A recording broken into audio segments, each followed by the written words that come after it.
Bonjour tout le monde et bonne année. On est le 7 janvier. Ce message de M. Jacques-Isaac Gabizon que je vous présente a été donné le 22 octobre 2016 ici à Montréal et ça me fait plaisir de vous le présenter.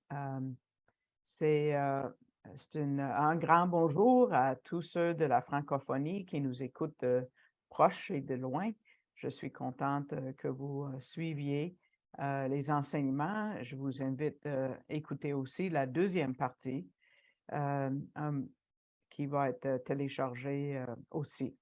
C'est c'est euh, un récit qui est difficile à enseigner, c'est-à-dire la crucifixion, c'est la partie la plus poignante, la plus impressionnante de Matthieu. La crucifixion, c'est quelqu'un qui est venu de l'éternité, qui a été rabaissé si bas et livré entre les mains des hommes méchants et qui a souffert une mort pénible et cruelle.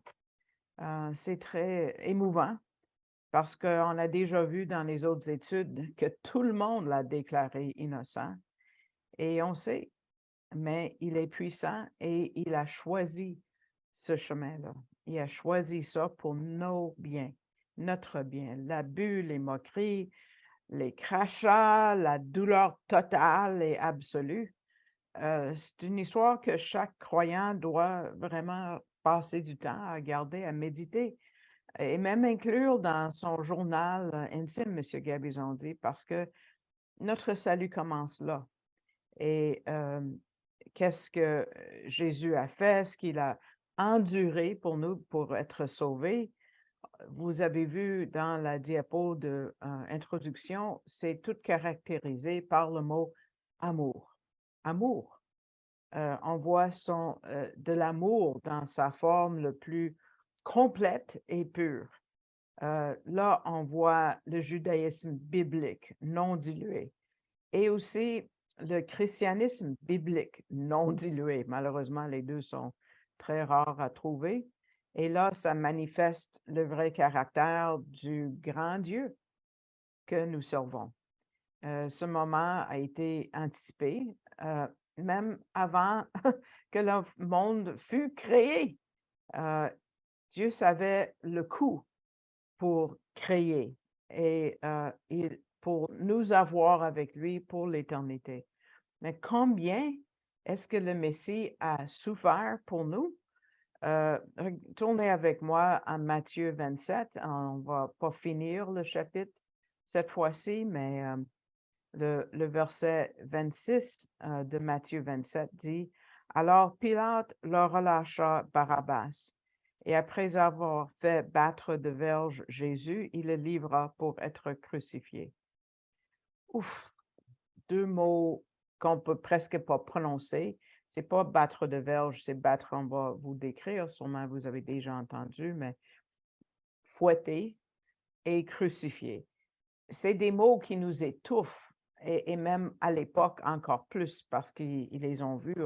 On les disait même pas publiquement, ces mots-là. On parle de Pierre dit qu'il a été mis sur un arbre. On ne parle pas d'être crucifié. C'est trop dur. Ça rend la personne tellement triste ou ça les insulte. À la flagellation, Jésus a été mis tout nu et il a été frappé avec les flagelles. Et puis ça, c'est le mot grec qui nous parle de ce que c'est. C'est un fouet avec des lanières en cuir qui étaient nouées avec des morceaux de fer ou des morceaux d'os. Et ça a été affligé sur tout le corps au complet et jusqu'à ce que le corps tombait en lambeaux et les os étaient exposés. Et après une flagellation comme ça, une personne était inconnaissable, inconnaissable. On ne pouvait pas reconnaître que c'était un être humain. J'ai vu sur l'Internet il y a quelques jours un homme qui a été attaqué par un ours et qui avait commencé à manger son visage. et tu vois comment il était avant les opérations. Puis j'ai dit, comment est-ce qu'on peut savoir que c'est un être humain? Sûrement Jésus était comme ça.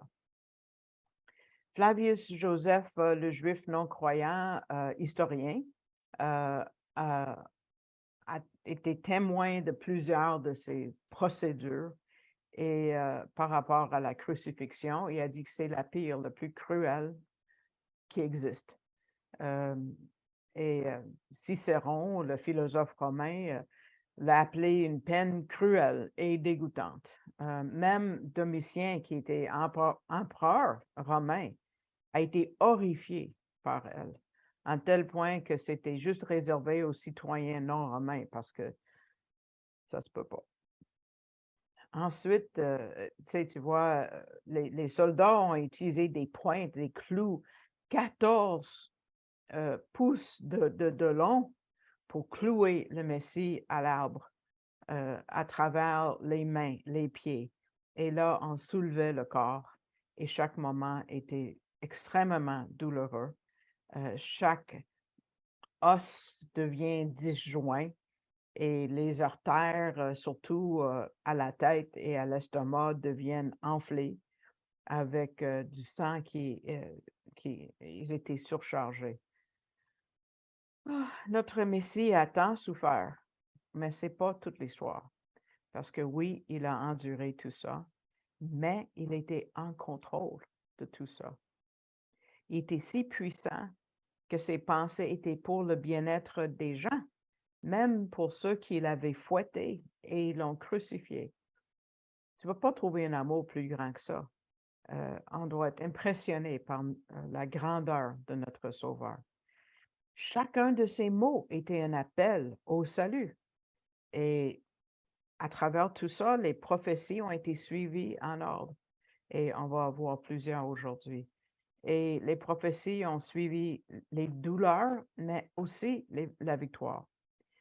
Donc, regardons comment l'Esprit Saint, le Ruach HaKodesh, nous montre tout ça. Commençons avec le verset 27 et jusqu'à 30 pour commencer, en Matthieu 27. Et les soldats du gouverneur conduisirent Jésus dans le prétoire et ils assemblèrent autour de lui toute la cohorte. Ils lui ôtèrent ses vêtements et le couvrirent d'un manteau écarlate. Ils tressèrent une couronne d'épines qu'ils posèrent sur sa tête et ils lui mirent un roseau dans la main droite. Puis, s'agenouillant devant lui, ils le raillaient en disant « Salut, roi des Juifs! » Et ils crachaient contre lui, prenant le roseau et frappaient sur sa tête.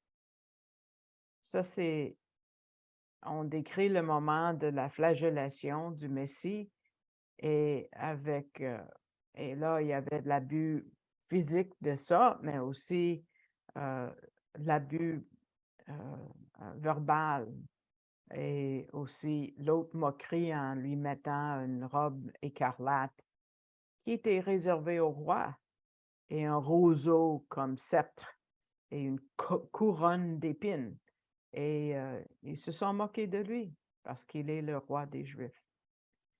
Cette couleur écarlate vient de la mer parce que ça vient d'une teinture qui est obtenue par des coquillages qu'on trouve à la mer. Et la mer, c'est quoi? Un symbole de quoi? C'est les nations en agitation. Et puis ici, Yeshua est entouré par les Romains qui représente le dernier des 4 animaux que Daniel avait vus par rapport aux nations du monde. Et ici, ils l'ont encerclé et ils se sont moqués de lui. Dans la même pensée, il y a une prophétie qui parle de comment Jésus a été fouetté. C'est dans le psaume 22 que je vous ai demandé de lire, verset 6, quand il dit « Et moi, je suis un ver et non un homme, l'opprobre des hommes et le méprisé du peuple. » Pourquoi ver? C'est pas quelque chose qui est à terre, c'est pas du tout ça, parce que c'est le mot hébreu pour écarlate. Je suis écarlate et non un homme.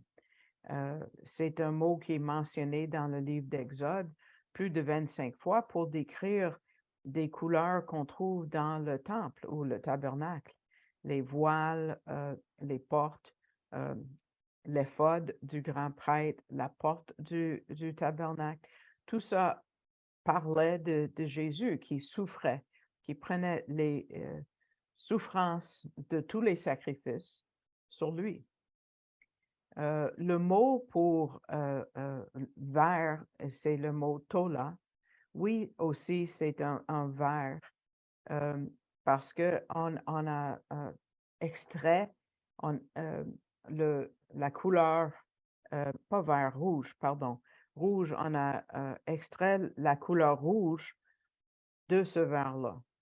Et il y a un vert d'ailleurs qui s'appelle le vert écarlate, rouge. Donc, le Messie subit cette flagellation et il parle de lui-même comme étant un ver qui est rouge, qui est écarlate, qui remplit les exigences divines. Pour ajouter à sa douleur, ils ont pris le roseau et l'ont battu avec sur la tête. Donc, les épines sont entrées davantage dans sa peau et sûrement, il avait le visage complètement ensanglanté, tout le visage. Donc, si on voit une image de Jésus sur la croix avec un visage qu'on peut reconnaître comme un visage humain, c'est pas réel. Ésaïe nous dit la même chose en Ésaïe 52, verset 14, quand ça dit tant son visage était défiguré, tant son aspect différait de celui des fils de l'homme. Parce que, dans le fond, Ésaïe 53 commence à la fin de Ésaïe 52, rappelez-vous. Et il y a une autre prophétie de cette section de Ésaïe qui s'appelle le chant du serviteur, qui commence au chapitre 40 et termine avec 53. On voit, je vais vous lire chapitre 50, verset 6, quand ça dit « J'ai donné mon dos à ceux qui frappaient et mes joues à ceux qui arrachaient le poil. Je n'ai pas caché ma face à l'opprobre et au crachat. » Il y a une autre prophétie en Michée chapitre 5, verset 1, quand ça dit « Avec la verge, on frappe sur la joue le juge d'Israël. » Donc, c'est deux au moins des prophéties, plus quelques prophéties qui ont mené à la croix, à la Tav. Tav, c'est la lettre hébraïque qui anciennement avait une forme de croix qu'on a déjà vue en Ézéchiel. C'était tout écrit d'avance. Dieu savait, même avant qu'il ait décidé de envoyer le Messie ou créer l'homme. Et cette prophétie de Michée 5.1, peut-être ça vous rappelle le verset qui suit. Michée 5.2, on vient de fêter Noël. Qu'est-ce que ça dit dans le verset 2, le verset qui suit? Et toi, Bethléem Ephrata, petite entre les milliers de Juda, de toi sortira pour moi celui qui dominera sur Israël et dont l'origine remonte aux temps anciens, au jour de l'éternité. Ceux qui disent que Jésus n'est pas Dieu juste dans le Nouveau Testament, ben non. Il est éternel et c'est écrit juste ici. Et Dieu est toujours en contrôle, toujours. Cette couronne a été faite de quoi? D'épines. C'est important. Vous rappelez-vous quand on a vu les épines la première fois dans l'histoire terrestre? C'est à cause du péché de l'homme. Ça faisait partie de la punition de l'homme. Dieu a dit en Genèse 3, versets 17 à 19, juste quelques parties de ces versets-là, et 18, « Le sol sera maudit à cause de toi et il te produira des épines et des ronces, et tu mangeras de l'herbe des champs. » Donc, Jésus commence à prendre sur lui cette malédiction-là parce qu'il est sur le chemin à la croix, à la table. Donc, la malédiction de tout le péché depuis le premier péché va tomber sur lui. Et la plus grosse partie de sa souffrance n'est même pas le côté physique, mais en sachant que d'autres personnes ne vont pas accepter que lui, il a porté cette couronne pour eux. Ils vont choisir de le porter eux-mêmes. Euh, à travers tout ce processus, les quelques mots qu'il va dire sont des appels au salut, des appels au monde entier, à Israël et à chaque individu de venir et de voir que personne n'a besoin de porter cette couronne aujourd'hui. Mais comment ça se fait que toute cette cohorte romaine s'est ramassée contre Jésus? Sais-tu combien de personnes? C'est 600 hommes. 600. Pourquoi l'intimider par 600? Et cette moquerie et les crachats, pourquoi c'est si intense que ça? La crucifixion, malheureusement, était une façon régulière d'exécution. Ça ne prenait pas une cohorte pour faire ça, pour démontrer cette haine. Mais il y a une autre bataille qui a lieu en même temps. C'est comme la 5e tentation. Les 3 premières, vous rappelez-vous, on l'a fait vers le début de cette étude, c'est au désert, dans le désert. Jésus a été tenté 3 fois. C'est sûr qu'il y a eu d'autres tentations qui ne sont pas dans la Bible, mais qui nous sont illustrées dans les paroles de la Bible. Le 4e, c'est au jardin de Gethsémani, ça on vient de le voir. Et le 5e, c'est le pire, parce que Satan testait la patience du Messie, parce que Jésus était à son plus faible. Et l'ennemi ne voulait pas qu'il meure sur la croix exactement comme ça a été prophétisé. C'était sa mission, c'est d'empêcher que Jésus meure sur la croix, comme c'est prophétisé. Il a essayé de le tuer avant, ou le faire tuer, pour qu'il ne souffre pas, comme les prophéties avaient dit, et pour qu'il meure pour rien. Mais non. Là, on est témoin des derniers moments, le plus crucial et le plus féroce. Et à travers ça, sûrement, l'ennemi a pensé qu'il pouvait l'avoir, que Jésus allait abandonner, appeler les anges à venir le sauver à travers la douleur indescriptible du fouettage et de la pression et de l'abus de tous ces versets-là. Mais heureusement, le Seigneur n'a pas abandonné. Gloire à Dieu.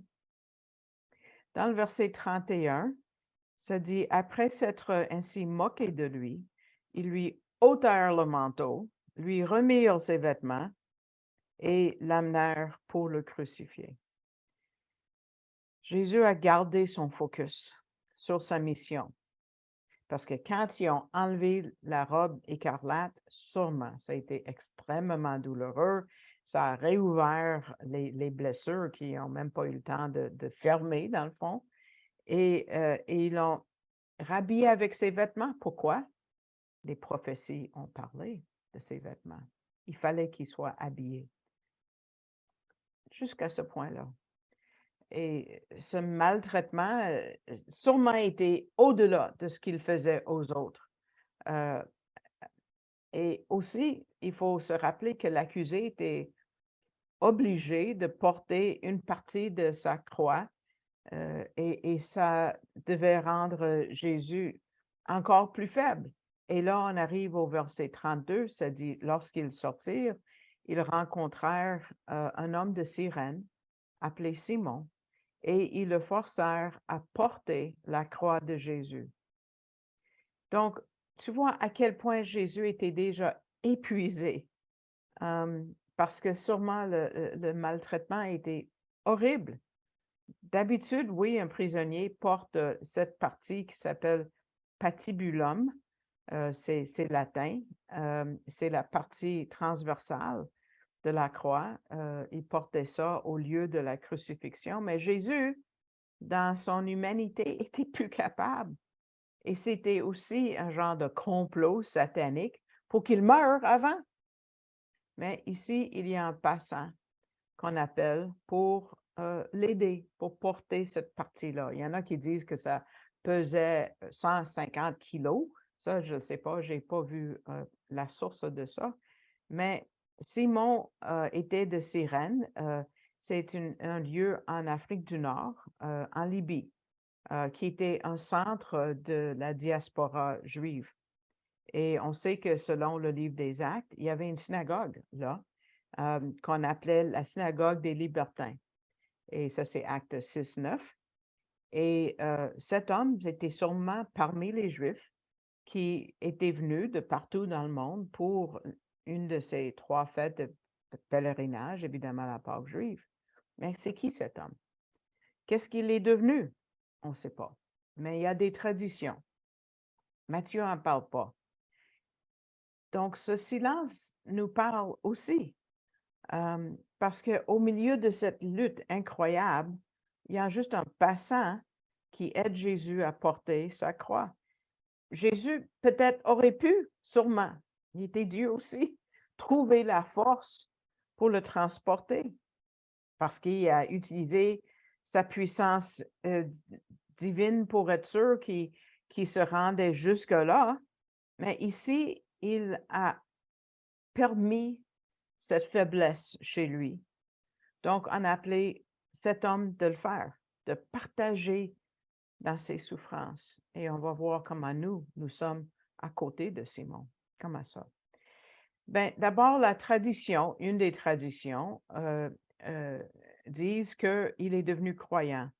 M. Gabizon dit qu'il le croit parce que par son acte, il symbolise tous les croyants qui partagent son travail, son ministère, ses souffrances. On va regarder de quoi M. Gabizon parle ici. Il dit dans la Bible, Dieu utilise les hommes et les femmes pour faire son travail. Il pourrait toujours tout faire lui-même. Mais il a décidé de nous utiliser, nous, les croyants, pour porter en partie son fardeau. Donc, il y en avait 2, dans le fond, qui ont transporté la croix du Messie. Vous, moi et lui. On forme cette echad, cette composé, cette unité.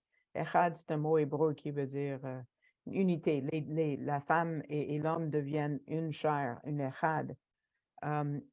Parce qu'on le transporte en partie nous-mêmes. Oui, le travail est terminé. Ce n'est pas nous qui devons souffrir pour aider Jésus à payer la pénalité de nos péchés. Non, on n'est pas sur la croix avec lui. Mais regardez bien ce que Paul dit en 2 Timothée 1, verset 8. Il dit, prends part aux souffrances de l'Évangile, selon la puissance de Dieu. Comment est-ce qu'on peut prendre part aux souffrances de l'Évangile? Imaginez qu'il doit souffrir en voyant la condition du monde aujourd'hui. Il nous voit souffrir aussi, son peuple. Une façon de partager ses souffrances, c'est juste quand on dit « je crois en lui ». Comme hier, quand je faisais de l'évangélisation, il y en a qui n'étaient pas gentils avec nous. Pour plusieurs, c'est une offense. Comme Simon de Cyrène, qui a marché à côté de lui, a transporté, dans le fond, ce fardeau aussi. Donc, à côté de Simon de Cyrène, écrivez votre nom. Monsieur Gabizon a trouvé une illustration de Dietrich Bonhoeffer, l'Allemand, le pasteur allemand, qui a parlé contre les nazis et a été exécuté, été pendu. Et quand il était en prison et attendait son exécution, il a écrit une lettre à sa sœur jumelle, Sabine. Il a dit, « Il est bon d'apprendre jeune que la souffrance et Dieu, ce n'est pas 2 choses séparées, ce n'est pas une contradiction, mais c'est une unité, cette echad. Parce que l'idée que Dieu lui-même souffre, ça a toujours existé. C'est une des des enseignements les plus importants du christianisme, que Dieu souffre. Il dit, je pense que Dieu est plus proche à la souffrance qu'au bonheur. Donc, trouver Dieu à travers nos souffrances nous donne la paix, nous donne un cœur en repos, un cœur fort et un cœur courageux. Très peu de gens sont appelés à souffrir comme lui a souffert pour nous, M. Bonhoeffer, mais il a trouvé la puissance et le bonheur en étant un Simon de Cyrène, en partageant les souffrances du Messie. Donc, dans ce sens-là, les souffrances de Jésus ne sont pas terminées. Chaque fois, il y a de la souffrance. Chaque fois, il y a un péché, c'est lui qui souffre en premier. Et c'est lui qui porte la douleur et la détresse. Quand on pense à lui comme notre partenaire dans tout ça, la souffrance devient plus tolérable. Simon de Cyrène n'aurait pas eu la force si Jésus lui avait pas donné cette croix à transporter.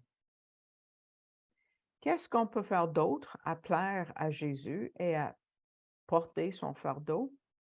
M. Gabizon dit prier. Parce qu'un symbole de la prière pendant la période des temples, c'était de brûler l'encens.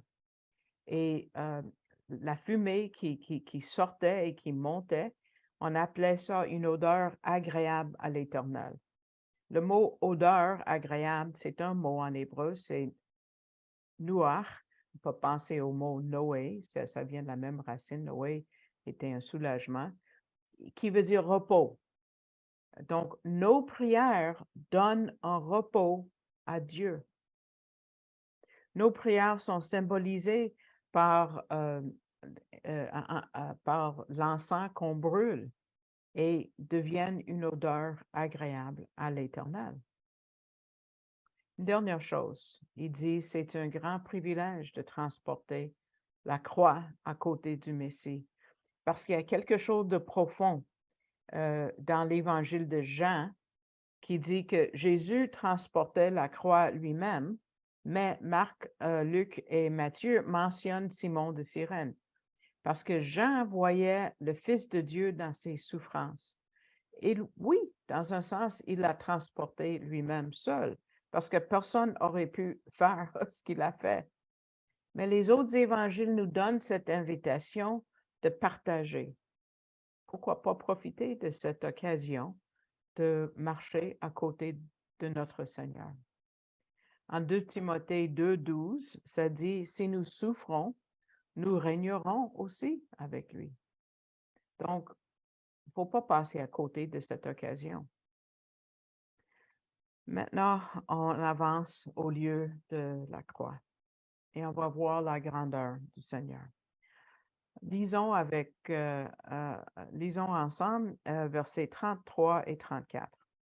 Arrivé au lieu nommé Golgotha, ce qui signifie le du crâne, ils lui donnèrent à boire du vin mêlé de fiel.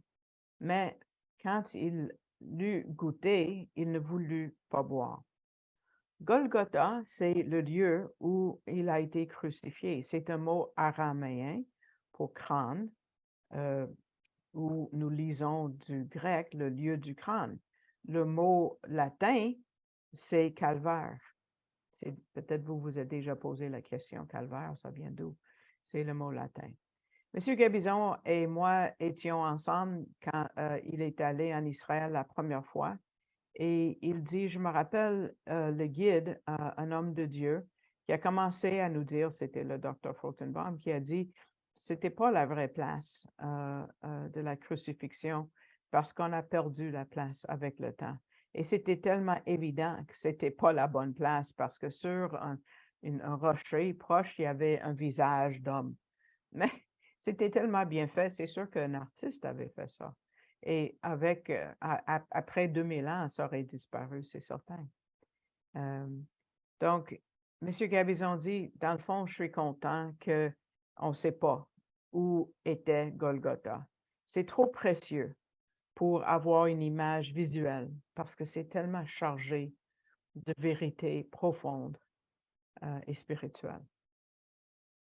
Donc ici, on va finir la première partie ici. J'espère que cet enseignement vous a béni. Ça m'a fait plaisir de vous présenter ce que M. Gabizon avait présenté en 2016. Et puis, j'apprécie toujours ceux qui me soutiennent financièrement et par la prière surtout, régulièrement ou à l'occasion. Et si Dieu vous met à cœur de le faire et vous ne savez pas comment faire, je vous invite d'aller au site internet arielcanada.ca, A-R-I-E-L, et en cliquant sur le drapeau français, vous allez voir le mot «Donner» en haut à droite et ça vous amène à la page qui est dans le bas de la diapositive qui dit «Faites un don».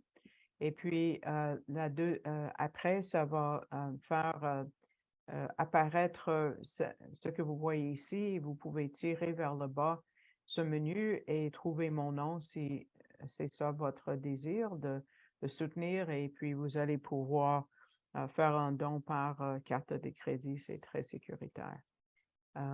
Donc, je vous invite de venir pour la deuxième partie parce qu'on va voir des choses inusitées, des choses que vous n'auriez pas peut-être devinées. Même moi, j'ai été surprise moi-même. Donc, à bientôt, puis shalom.